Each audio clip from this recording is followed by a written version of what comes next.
এই সরকার কতদিন থাকবেন সেটা আদালত নির্ধারণ করে দিতে পারেন না। এটা ডক্ট্রিন অফ নেসেসিটি অ্যাপ্লাই করে আমাদের অতীতের যে কাস্টমারি ল আছে সেইগুলো বিবেচনায় নিয়ে এই সরকার যত দ্রুত সম্ভব নির্বাচনের মধ্য দিয়ে রাজনৈতিক প্রক্রিয়ায় বাংলাদেশকে একটি গণতান্ত্রিক রাষ্ট্রের দিকে নিয়ে যাওয়ার জন্য যা যা করণীয় এই সরকার করবেন।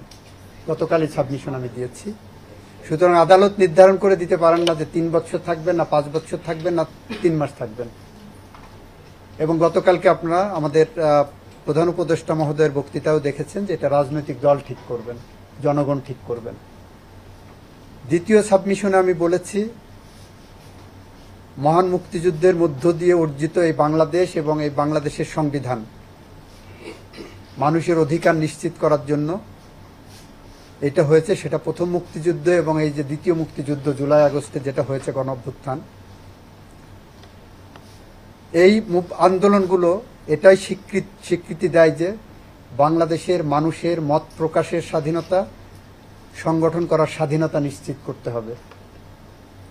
বাংলাদেশ আওয়ামী লীগের গুটি কয়েক নেতা কর্মীরা এমনভাবে অপরাধে জড়িয়ে পড়েছিলেন, কর্তৃত্ববাদী সরকার এমনভাবে অপরাধে জড়িয়ে পড়েছিলেন, এ ব্যাপারে কারোর কোনো দ্বিমত আপাতত দেখি না।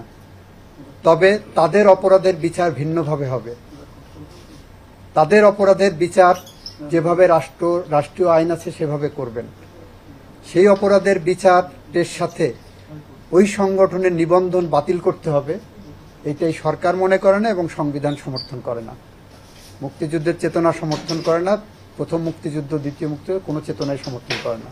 সুতরাং আমরা এই নিবন্ধন বাতিলের বিরুদ্ধে, কারণ এই সরকার সিভিল রাইটস প্রোটেক্ট করার জন্যই, গণতন্ত্র পুনরুদ্ধারের জন্য, মানুষের মত প্রকাশের স্বাধীনতার জন্যই গঠিত দায়িত্ব নিয়েছেন।